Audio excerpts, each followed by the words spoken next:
Bendiciones con todos. Tema 78. Las verdades de la palabra de Dios. Seguimos hablando del libro de Génesis. Hoy vamos a hablar el diluvio, una tormenta mundial. Y leemos Génesis capítulo 7, versículos 11 y 12 que dicen lo siguiente. En el año 600 de la vida de Noé, en el mes segundo, a los 17 días del mes, aquel día fueron rotas todas las fuentes del gran abismo, y las cataratas de los cielos fueron abiertas, y hubo lluvia sobre la tierra 40 días y 40 noches. Qué tremendo, ¿no? En el tema anterior, vimos que el diluvio empezó con una explosión causada por las aguas subterráneas de la gran profundidad. Y esta agua a presión empezó a inundar la superficie de la tierra. Ahora veremos la segunda fuente de las aguas cuando fueron abiertas las ventanas del cielo, lo cual fue algo sin precedentes hasta ese momento de la historia antidiluviana, ya que nunca antes había llovido. Esta primer lluvia sobre la tierra fue una tormenta de proporciones bíblicas, un cataclismo, y aunado a las aguas subterráneas desatadas, causaron la tremenda inundación global del diluvio. Proverbios capítulo 28, versículo 5 dicen: los hombres malos no entienden el juicio, mas los que buscan al Señor entienden todas las cosas. Y Proverbios capítulo 2, versículo 21 al 22 dice: porque los rectos morarán en la tierra, y los íntegros permanecerán en ella, pero los impíos serán cortados de la tierra, y los malvados serán desarraigados de ella. Es lo que Dios hizo con el diluvio. Ahora la frase, las ventanas del cielo fueron abiertas. ¿Qué son las ventanas de los cielos? Para entender esta última expresión del versículo 11, que es deliberadamente evocadora de Génesis 1, al recordar que ambas fuentes de las aguas del diluvio se originaron como parte del segundo día de la creación en Génesis capítulo 1, versículo del 6 al 8.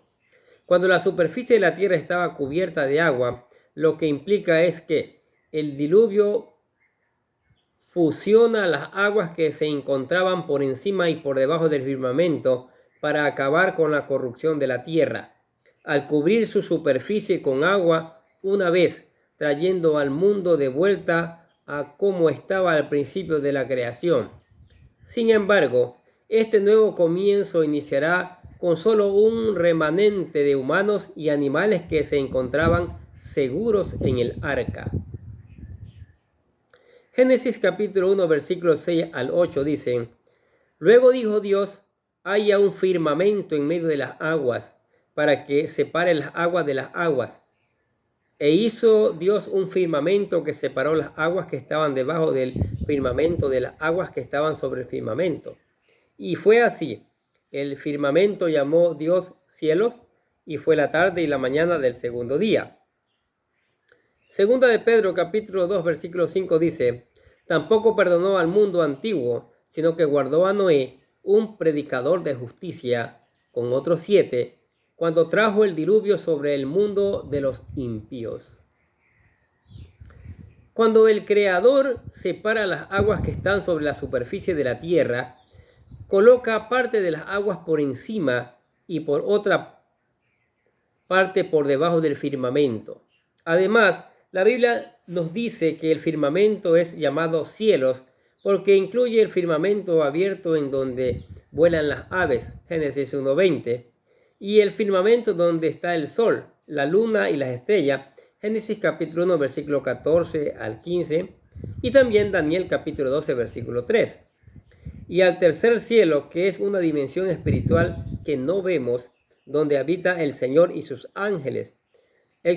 Salmos capítulo 150, versículo 1, Ezequiel capítulo 1, versículo 22 al 26, capítulo 10, versículo 1.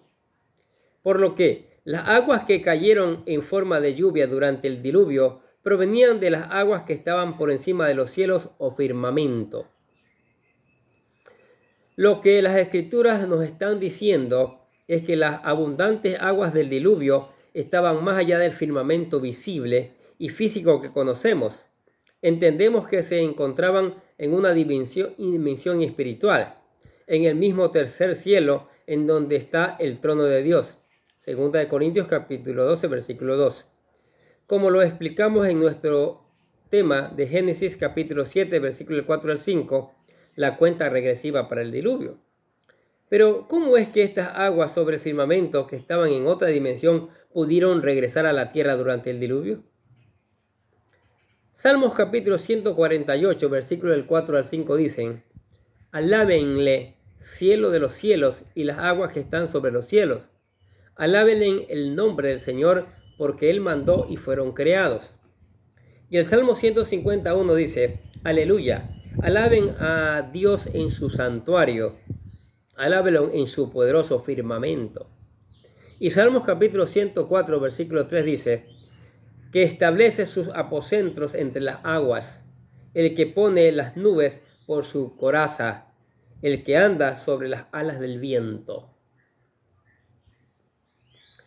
La clave podría estar en la palabra que utiliza Moisés para ventanas, ya que en lugar de emplear halonot, utilizó arubot, plural, que además de ser ventana, aruba, singular, también significa enrejado, compuerta, canal y chimenea.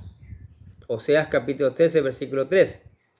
Por lo que cuando abrieron las arubot de los cielos, tenemos la imagen de un canal o chimenea que conecta nuestro mundo físico con la dimensión espiritual en donde se encontraban estas aguas. Las arubot o ventanas del cielo entendemos que son como un portal interdimensional entre el tercer cielo y la atmósfera terrestre.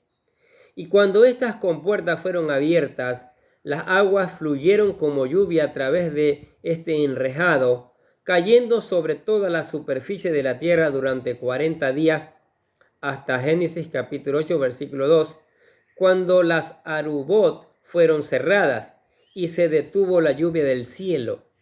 Por lo que, muy probablemente, la lluvia del diluvio no provino de nubes como ocurre actualmente, sino que provino de enrejado de las ventanas del cielo. Este es el mismo canal por el que las bendiciones de Dios llegan instantáneamente a la tierra. ¿Sí? Leamos lo que dice Oseas capítulo 13, versículo 3. Por lo tanto, serán como la niebla de la mañana y como el rocío de la madrugada, que se disipa, como la paja de la tempestad arrojada en la era, como el humo que sale por la chimenea. Malaquías 3:10 dice: tráiganos todo el diezmo al tesoro y hay alimento en mi casa.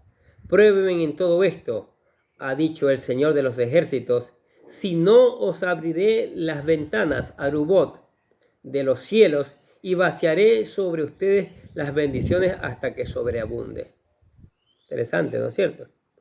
Pensamos que la lluvia del diluvio no fue una lluvia común, sino que muy posiblemente tenía un origen espiritual, de la misma forma como lo vimos en nuestro tema de Génesis capítulo 6, versículo 2, los hijos de Dios, hombres o ángeles, parte 3, en donde hablamos que el origen del maná y del agua que salía de la roca en el desierto quizás no se originaron en este mundo físico, sino que provenían de una dimensión o mundo espiritual, y por el poder de Dios se manifestaban físicamente a los israelitas. Muy probablemente el conducto por el que fueron enviados el maná y el agua de la roca desde los dominios del Señor fue también a través de estas arubot, compuertas. Esto podría explicar cómo fue posible que lloviera constantemente de forma torrencial, al mismo tiempo, en todo el mundo, por un periodo de 40 días y noches. El profeta Isaías nos menciona que, cuando Dios juzgue a las naciones al final de esta era, las arubot se volverán a abrir para que una maldición sea enviada y destruya la tierra desde sus cimientos, causando así el fin del planeta. Leamos, comprobemos con la palabra. Isaías capítulo 24, versículo 6, versículo 18 al 20. Dice: por esta causa una maldición ha devorado la tierra, y los que la habitan son culpables. Por esta causa ha disminuido los habitantes de la tierra, y quedan muy pocos seres humanos. Acontecerá que el que haya del sonido del terror caerá en la fosa, y el que salga de la fosa será atrapado en la trampa. Porque se abrirán las ventanas de lo alto, y temblarán los cimientos de la tierra. La tierra será completamente destrozada, la tierra será desmenuzada por completo. La tierra será arrumbada en gran manera, la tierra se temblará del todo como un borracho, se mecerá como una choza, y sobre ella pesará su rebelión. Caerá y no volverá a levantarse. Y Salmos capítulo 78, versículos 23 a 25 dicen: sin embargo, dio órdenes a las nubes arriba y abrió las puertas de los cielos, e hizo llover sobre ellas maná para comer, y les dio comida del cielo. Pan de ángeles comió el hombre, Dios le mandó comida hasta saciarlos. Hablemos de la teoría del dosel. En 1874, Isaac Bail propuso por primera vez la teoría de dosel en su libro El anillo acuoso de la Tierra, en donde propuso que el dosel se formó hace millones de años cuando la Tierra se formó con anillos como los de Saturno.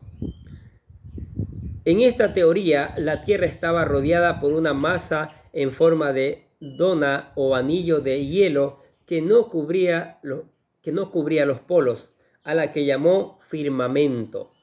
Bail apoyó su causa principalmente en la mitología. Esta teoría fue adaptada por los testigos de Jehová y por otros creacionistas para explicar qué pasó con las aguas sobre el firmamento y cómo el tiempo fue modificando de una dona a una delgada capa esférica de agua, ya sea como líquido, gas, un vapor, o sólido, partículas de hielo o una capa de hielo. De aquí tomó el nombre de dosel, que es una estructura para cubrir o resguardar, que usualmente tiene postes alrededor para darle cierta altura y que por lo general tiene un textil o lona encima. Según la teoría dosel, existió un manto de agua por encima de la atmósfera desde el segundo día de la creación, Génesis capítulo 1, versículos 6 al 8, hasta el diluvio en la época de Noé, momentos en el que desapareció, bien porque se cayó sobre la tierra o porque se disipó en el espacio. Para 1961, el doctor Henry Morris y el doctor Jones desarrollaron la teoría del dosel más popular, con un modelo de un dosel hecho de vapor de agua que cubría toda la Tierra y protegía a los seres vivos de la peligrosa radiación solar. Incrementaba la presión y el oxígeno atmosférico y mantenía la temperatura uniforme. Entre otros beneficios que prolongaban la vida de los hombres, animales y plantas antediluvianos. Sin embargo, en los últimos años, los creacionistas se están alejando de las múltiples teorías del dosel por los problemas bíblicos y científicos que representan. ¿Qué les parece?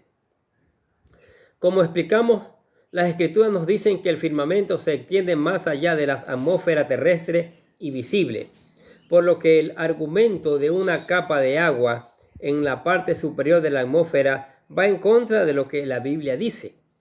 De igual manera, los argumentos científicos son insostenibles cuando se examinan a detalle, como los relacionados con el calor, la presión, luz solar, la luz ultravioleta y el efecto invernadero, porque nadie sabe qué temperaturas existirían bajo un dosel, su grosor, reflexividad y altura sobre la tierra.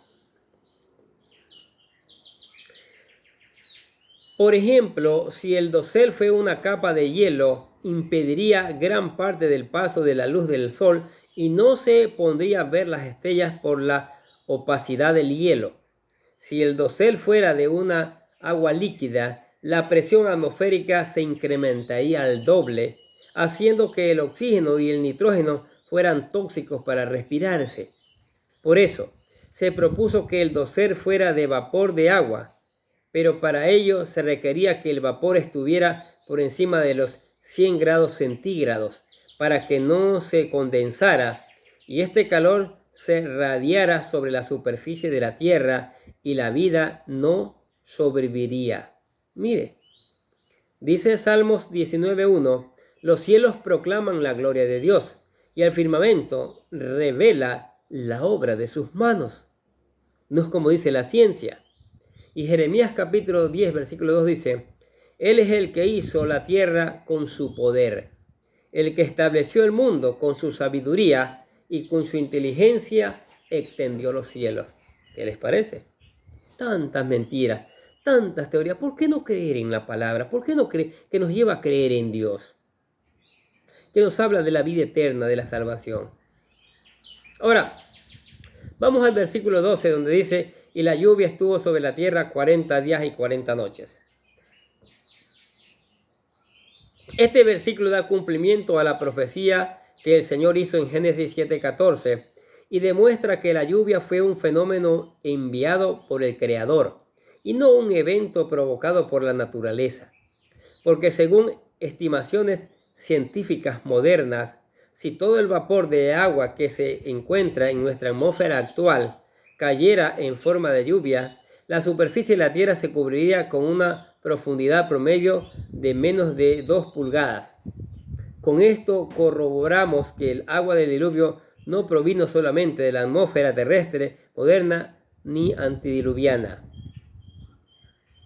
Génesis capítulo 7, versículos del 17 al 19 dicen, entonces vino el diluvio sobre toda la tierra por 40 días, y las aguas crecieron y alcanzaron el arca, y ésta se elevó sobre la tierra. Las aguas aumentaron y crecieron mucho sobre la tierra, y el arca flotaba sobre la superficie de las aguas.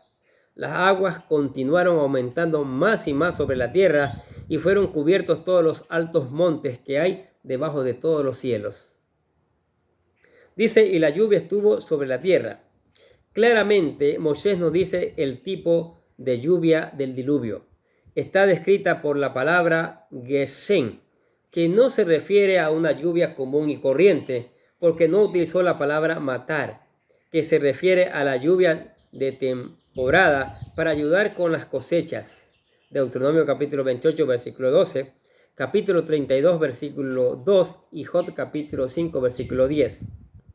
Sin embargo, Geshem se utiliza para describir a una tormenta torrencial y violenta que cae con abundante agua. Primera de Reyes, capítulo 18, versículo 41, versículo 45. Ezequiel, capítulo 13, versículo del 11 al 13. Es la palabra más fuerte en el idioma hebreo para describir la lluvia acompañada de viento más horrible que se pueda imaginar. Nada sobrevivió a esta lluvia, solo los que estaban en el arca. Porque no fue una lluvia ordinaria, sino la lluvia de la ira de Dios. Y como vimos, ni siquiera provenía de nubes, sino directamente del enrejado de las ventanas del cielo, por el cual descendía agua de forma desenfrenada, en forma de chorros en lugar de gotas de lluvia, ya que el Señor se propuso destruir toda la vida sobre la faz de la tierra. Se trató de una lluvia de proporciones bíblicas, como dice en el mundo secular. Génesis capítulo 7, versículos 23 y 24 dicen, así fue arrasado de la faz de la tierra todo ser viviente. Fueron arrasados de la tierra desde el hombre hasta el ganado, los reptiles y las aves del cielo. Solo quedarán Noé y los que estaban con él en el arca, y las aguas prevalecieron sobre la tierra durante 140 días. Y Ezequiel capítulo 13, versículo 11 y 13 dicen: diles pues a los que lo recubren con cal, que el muro caerá. Vendrá una lluvia torrencial y ustedes, piedras de granizo, caerán. Y se descenderá un viento huracanado. Por lo tanto, así dice el Señor Dios: en mi enojo haré que un viento huracanado se desencadene. También por mi ira vendrá una lluvia torrencial y granizo para consumirlo con furor. Ahora, 40 días y 40 noches. En las Escrituras, el número 40 generalmente simboliza un periodo de juicio, prueba, fortalecimiento de fe, aflicción o castigo. Podemos ver ejemplos en Éxodo capítulo 16, versículo 35, capítulo 24, versículo 18, Deuteronomio capítulo 9, versículo 9, Números capítulo 14, versículo 34, Lucas capítulo 4, versículo 1 y 2. Este versículo nos muestra que 40 es un periodo de tiempo que a menudo caracteriza un periodo crítico en la historia de la redención. Génesis capítulo 7, versículo 12, versículo 17 y capítulo 8, versículo 6. En este caso, los 40 días nos muestran que este es un juicio y castigo enviado por Dios para destruir a todo ser viviente sobre la faz de la tierra.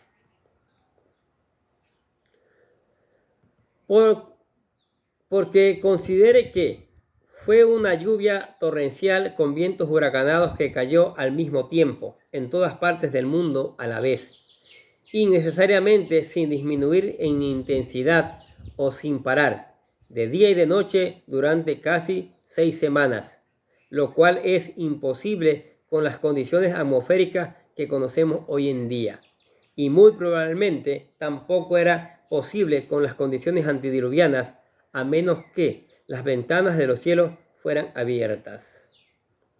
Números 14, versículo 34 dicen: conforme al número de las 40 días en que exploran la tierra, cargarán con sus iniquidades durante 40 años y 1 año por cada día. Así conocerán mis disgustos. Y Lucas capítulo 4, versículo 1 y 2 dicen: y Jesús, lleno del Espíritu Santo, volvió del Jordán y fue llevado por el Espíritu al desierto por 40 días. Y era tentado del diablo, y no comió cosa en aquellos días, los cuales pesados tuvo hambre. El periodo de 40 días que marcaban el inicio del diluvio nos revela una estructura quiástica que enfatiza cómo el Señor se preocupaba más por los ocupantes del arca que por el juicio del diluvio, al mostrarnos que el centro de su atención es Noé, como lo refleja en Génesis capítulo 8, versículo 1, aunque a su alrededor las aguas suban y bajen de nivel. Leamos Génesis 6, 8. Pero Noé halló gracia ante los ojos del Señor. ¡Qué maravilla! En nuestro siguiente tema veremos cómo el abordaje del arca, su familia y los animales al arca ocurrió justo a tiempo antes de que el diluvio empezara, al punto que el Señor tuvo que cerrar la puerta del arca para que el agua no entrara en su interior. Sí, dice Salmos capítulo 91, versículo 1 y 2, el que habita al abrigo del Altísimo morará bajo la sombra del Omnipotente. Diré yo al Señor: refugio mío y castillo mío, mi Dios en quien confiaré. Así guardó Dios y todo lo que estaba en el arca. Y Mateo capítulo 24, versículos 37 a 39 dicen: mas como en los días de Noé, así será la venida del Hijo del Hombre. Porque como en los días de Noé, antes del diluvio, estaban comiendo y bebiendo, casándose y dando en casamiento, hasta el día en que Noé entró en el arca, y no conocieron hasta que vino el diluvio y llevó a todos. Así será también la venida del Hijo del Hombre. ¿Qué les parecen estas verdades de la palabra de Dios? Muy emocionante conocer este asunto del diluvio, ¿no? Cómo se abrieron las compuertas de los cielos y cómo la Biblia nos va marcando paso a paso y contando las verdades. Por eso a estos temas los hemos llamado las verdades de la palabra de Dios, que disipan aquellas teorías humanas que han torcido la palabra de Dios, donde está metida la mano de Satanás para que no busquen al Señor. Pero usted dirá, ¿y ahora qué? Ahora, al conocer la verdad, usted está llamado a aceptar a Jesucristo como su Señor y Salvador, a entregarle su corazón a Él. Por eso nosotros, como en cada video, le ponemos lo que llamamos la oración de fe. Sí, la oración de fe, la oración para aceptar a Jesucristo, que dice así: querido Dios, sé que soy un pecador y que nada de lo que hago puede hacerme ganar el cielo o la vida eterna. Creo que Jesucristo murió por mí, derramando su sangre para lavar todos mis pecados para ser redimido, y que se levantó de la tumba al tercer día.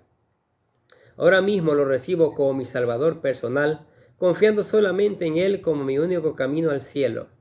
Señor Jesús, séllame y lléname con tu Espíritu Santo y escribe mi nombre en el libro de la vida para ser salvo.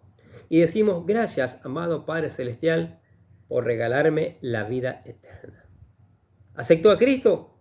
Es la mejor decisión que usted ha hecho en toda su vida. Ahora venga la palabra, medite en ella todos los días, siga aprendiendo, sigamos aprendiendo, dejemos que el Espíritu Santo nos enseñe, busquemos poner en práctica y después predicarlas para que otros sepan las verdades del Señor. Tenga tiempo de alabanzas, tiempos de oración y venga a la iglesia. Le invitamos, traiga a su familia, que juntos estamos aprendiendo las maravillosas obras del Señor. Amén. Oremos. Padre, damos gracias por tu palabra, Señor. Qué cosa más maravillosa que tu palabra, Señor. Tu palabra, fuente de vida. Tu palabra que está allí, Señor, recordándonos, enseñándonos, preparándonos para el camino hacia la vida eterna, Señor. Oramos que esta palabra que va a ser enviada a través de las redes sociales no vuelva vacío, que miles y miles de personas puedan escucharla y ponerla en práctica, Señor, y esto traiga un cambio en esta sociedad que pide a gritos un cambio, ¿sí? Un cambio donde las familias puedan vivir ahora normal, unidas, no con los graves problemas que hay hoy día, Señor. Lleva esta palabra, Señor, por todas partes y las personas con gozo y alegría la reciban y la pongan en práctica, Señor, para testimonio tuyo, para gloria tuya y para testimonio del mundo. Alabamos y glorificamos tu nombre en el nombre del Señor Jesucristo. Decimos amén. Y los bendecimos a ustedes que escuchan la palabra de Dios. Sigamos escuchando, sigamos poniendo en práctica, sigamos reenviando esta palabra a otros para que conozcan también las verdades del Señor. Nosotros desde acá les deseamos que tengan un día, pero lleno de bendiciones.